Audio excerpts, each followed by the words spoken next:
Yung iniba lang dito is siniparate na yung tweeter, dalawang tweeter tsaka dalawang mid. So what's up guys? Welcome back sa ating panibagong video. So magandang araw guys no sa ating lahat. For today's video no is meron tayong share na speaker. Bali na review na natin to last week. Tsaka na soundcheck na rin natin. So ngayon is bubuksan naman natin. Share natin yung ganyang laman. Kung ano ba yung kagandahan nito. Itong klase na speaker. So huwag na natin patagalin no. Simulan na natin. Let's go.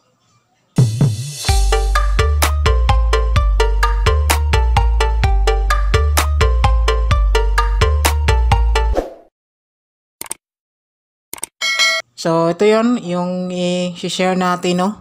Ito yung Joson Boeing 12 Plus na meron siyang 1000 watts power rating. So, ito na speaker is parang passive po ito. Meron siyang tweeter, mid, and woofer. So, kadalasan ginagamit to sa mga pambahay, video key, resto bar, yan. So, kahit na anong uri na area is pwede po ito gamitin itong Joson Boeing 12 Plus. So bali ito yung harap niya, naka-screen po yan.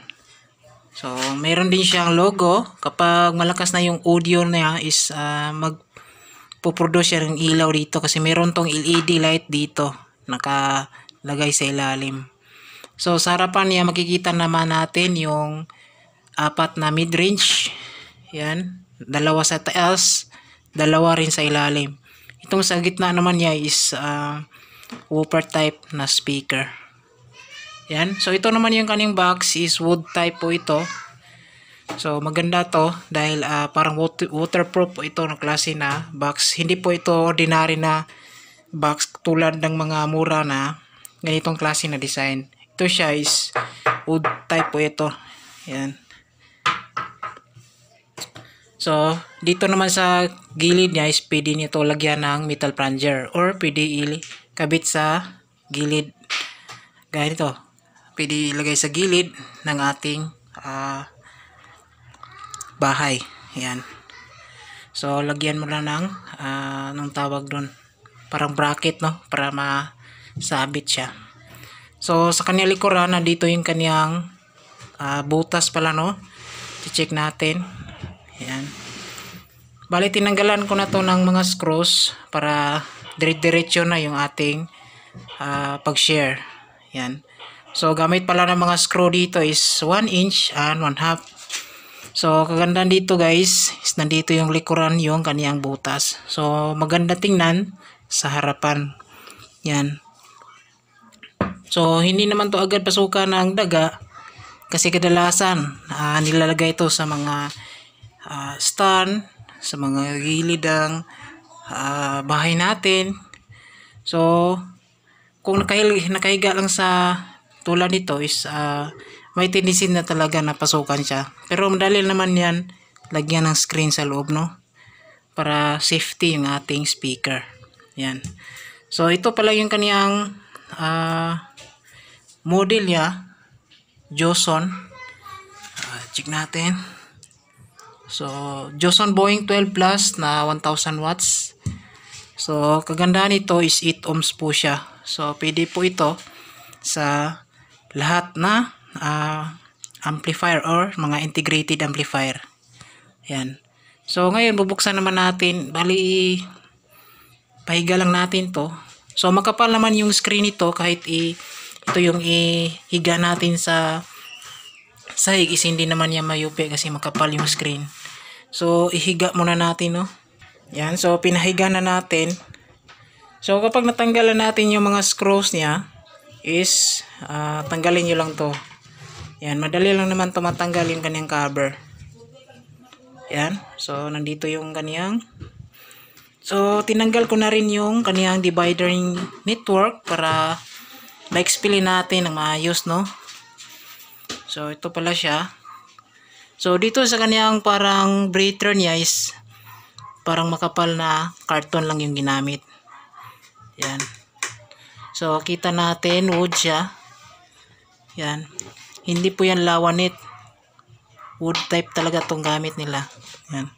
Tapos dito, yan, ito yung stopper niya para sa kabitan ng screw. Kada gilid is meron po siyang foam. Yan.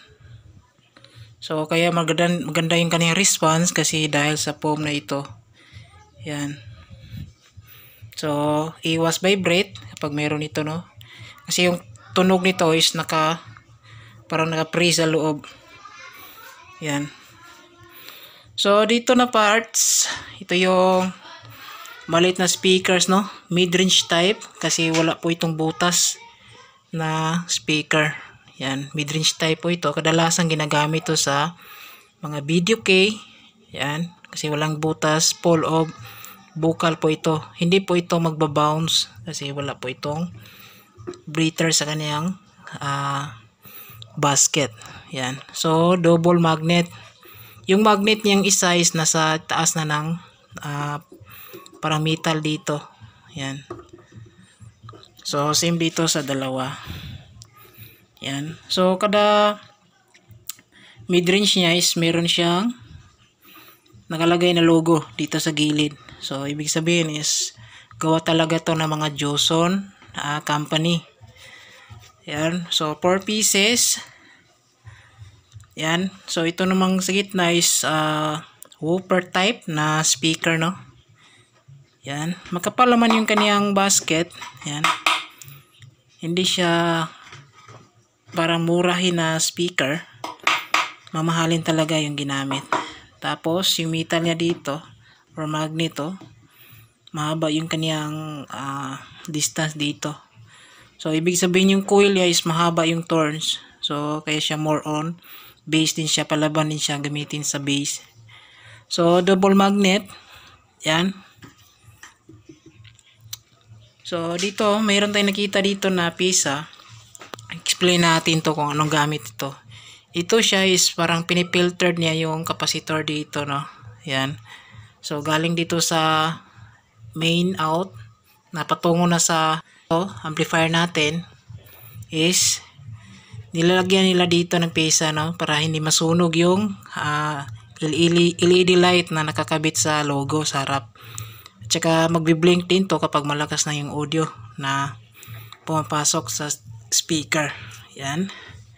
So, yan yung gamit nito. So, dito naman, itong speaker na to is naka-direct na po ito sa main out na patungo sa amplifier. Ito siya. So, yung gamit lang nito, yung dividing network dito is, yung function nito is para dito sa ating mid-range. So, pansin natin, yung apat na mid-range dito is same lang yan ng wattage. Yan. Yung iniba lang dito is siniparate na yung tweeter, dalawang tweeter, tsaka dalawang mid. Yan, para meron siyang more on tweeter, tsaka more on vocal. Para pantay yung audio na lumalabas sa isang box. Yan. So, pansin natin dito, ito siya, papakita natin. So, ito yung input dito, positive, tsaka negative. So, yung negative nito is lahat na connection na negative iisa lang. Yan. Tapos, itong coil ito, coil ito is naka-series po ito. Yan. Bago siya pumunta sa capacitor at saka dito sa resistor na 10 watts and 5 watts. So, ito siya. Itong ginamit dito na 3.9 microfarad with 100 volts. Patungo po dito sa 5 watts and 4 ohms. Ito yung dividing network ng mid. Yan. So, itong dalawang mid dito, mid-range speaker is sinisiris po nila. Yan. Kasi kadalasan ganito is 4 ohms po ito. Yan. So, kapag naka-series na po siya is naka 8 ohms na po siya. Yan. So, safe yung mid-range na pang vocal kasi naka 8 ohms talaga siya. Yan. Protected na siya ng naka-lubid na wire dito. Tsaka protected na rin ng capacitor dito. Tsaka 5 watts na resistor. Tsaka naka-series na din siya. So ito yung mid. Itong kulay puti at itim. Itong dalawa na to. Naka-series po itong dalawa, no? Yan. Dito naman sa isa, ito siya. Galing dito sa wire nito is naka-series din siya dito sa capacitor non-polar. So yung value nito is 2.2 microfarad with 50 volts. So medyo manipis na siya. Ito yung nagda-drive sa or network ng Twitter. So papunta dito sa 10 watts at 8 ohms. Yan. So naka-series po siya. Yan. So ito yung dalawa, naka-series din tong dalawang mid-range para maging 8 ohms. So yung output na nito is tweeter siya kasi yung pesa na ginamit dito is para sa tweeter. Yan. So ito yung tweeter, blue and white. So yung function na sa isang box, 3-way po siya dahil naka 3-way siya. Meron siyang bass, mid, and high.